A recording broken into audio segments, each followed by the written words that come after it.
What do you think, or I'm gonna shift this a little bit, Hmm. Queen. What do you think are some of the most important mindset or habits that millionaires need to have, or people need to have to become millionaires? And while you think about it, I can go first because I've read a book on it, The whole, yep, a whole book, yeah. right? So first thing, I'll say one just to give you time, and then bounce back and forth. You Hmm. know what I'm saying? Hmm. But number one, I think millionaires need to not be afraid of work, which sounds counterintuitive because we're talking about, oh, millionaires, like you get the mailbox money, you don't have to work anymore. True, but that's the end result. Hmm. It's not, oh, I mean, wake up. I want to be a millionaire today. And you just go out and you buy a real estate property. You go out and you invest in the $1 million in the index funds or stock market. You have to, one, learn this financial literacy, right? Whether it's through podcasts, through books, through interviewing other people, there has to be some type of learning process. Hmm. And then there needs to be a trial and error process because Hmm. you're not going to be possibly successful the first time you try to build wealth. You may lose some money, you may break even, and it's going to take a little bit of trial and error Hmm. and more learning to figure out, okay, this is what I'm supposed to buy, or this is how the real estate market works. And then it takes a another time period of, I think, repetitive execution, Hmm. right? So I think when or if you want to be a millionaire, you cannot be afraid of the work, and you cannot be afraid of the studying and learning process, is what I would say. It's a good one. Um, I'm gonna go with millionaires need to understand the value of delayed gratification Hmm. because it kind of piggybacks off of your first point, but I won't say you can't, but it is going to be very hard for you to live the lifestyle you want to live now and also create the lifestyle you want to live later. Mm, It's not impossible, but you might be compromising. You got to give somewhere. yeah. You know what I'm saying? So you can stretch yourself and live the lifestyle you want now. By that I mean, like, sure, we could be living in a nice single family home somewhere with a high mortgage, Hmm. but we would really be stretching ourselves and possibly having to spend more time working jobs that pull us away from being able to create this wealth, right? Mm, So that is a lot of a situation a lot of folks are in, right? You may be living slightly above your means to where now you have to kind of stress yourself and spend more time working for somebody else in order to make the money to pay your mortgage, right? Or to mm, pay your rent or whatever it is. yep. And that's why I was saying real quick that the house can be a liability. Yeah, yeah, it can. Yeah. It can. Right? And so that is living that's kind of focusing on the now, right? You're living the lifestyle you want to right now, but it is kind of in that situation sacrificing the lifestyle you want to live later on. Whereas you can sacrifice a little bit now, live below your means, and be able to have more time, more energy to put towards whatever you want, whatever your pathway to wealth is going to be. Yeah.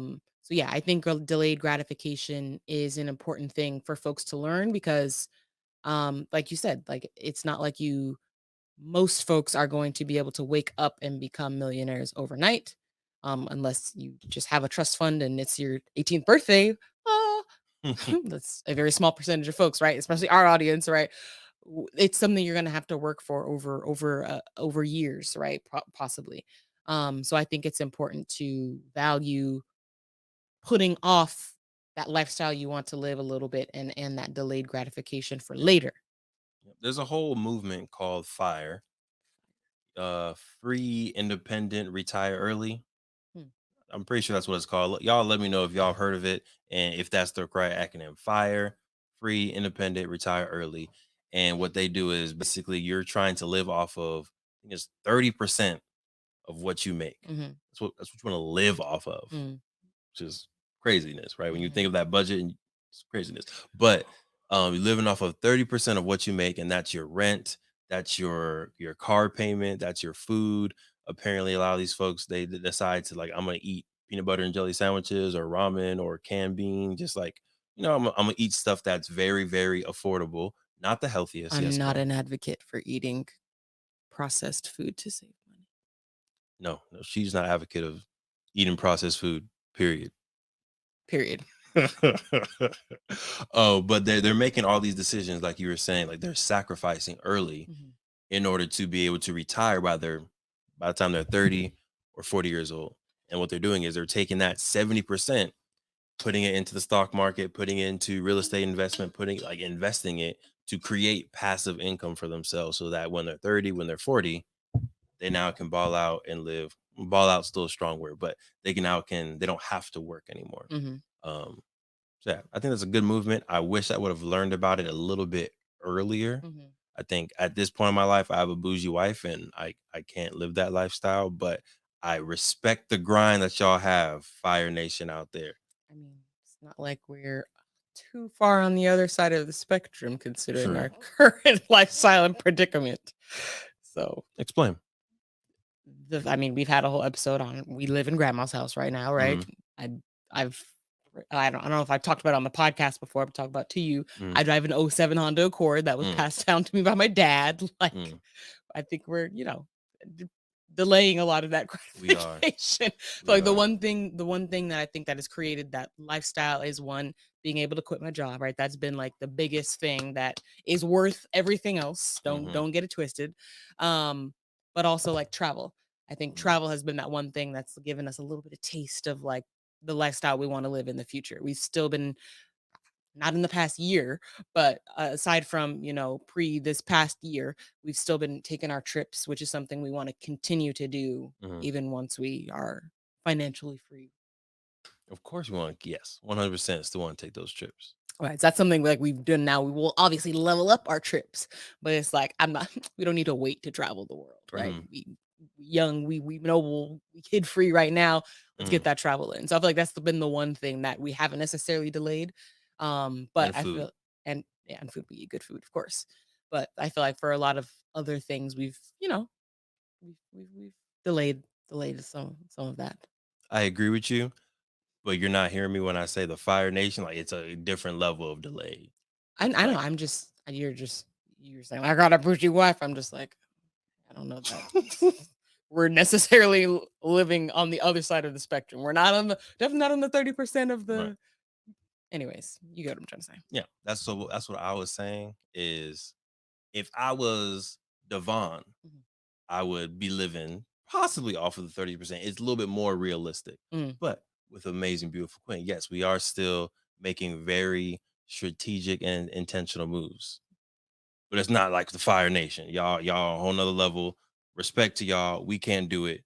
But y'all do your thing. We gonna be over here making board games and writing books and animated series and health coaching and doing all that stuff to build up extra funds so that we can travel and eat really good food. Bow. Bow bow.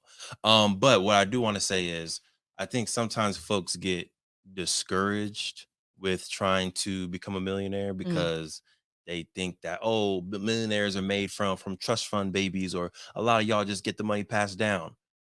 Actually, 88% of self-made 88% of millionaires in America are self-made millionaires. what does that mean? That means that they didn't get a trust fund or they didn't get their millions passed down to them. They made their money on their own, Mhm. right? So you can be a part of that 88%. We want to be a part of that 88%. And the reason why we started this podcast was because we learned that only 2% of Black families in America have a net worth of $1 million. Mhm.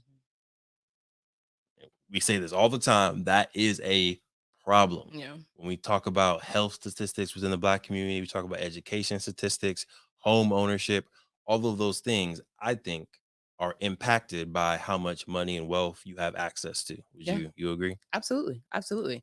Like I said, it's like the trickle down effect. Like everything is a I don't it not necessarily to talk about what causes the other, but that everything affects each other, right? So yes, each generation, right? We grow up, we kind of got to start over a little bit where it's like, okay, I got to go to college, I got to or I just got to go work a job, right, to make money. Um, and then maybe you get stressed out from that, right? Stress brings more health outcomes. You got to live you got to live within a certain budget. Sometimes that can mean more processed food, more fast food, right? Whatever you can get your hands on with for cheap, Mm, right? And that's how a lot of our community, unfortunately, is living, is within the means that they have financially. So I think being able to lift that I don't want to say burden, but mm. that financial need, I think, just opens up a whole different world of opportunities, that, yeah, I think we deserve. Absolutely. I agree 100%. Thank you for supporting the M4 show and our mission to increase the wealth of Black families. If you received any value from this episode, any value at all, Any, any, do us a favor and give us a like and subscribe on YouTube and Apple, Spotify, all them, anything, all of them, all all them. of them, wherever you're listening, go ahead and like and subscribe. And after you like and subscribe, make sure you send this episode to at least one family that you really want to see win. We'll catch y'all next time. Peace.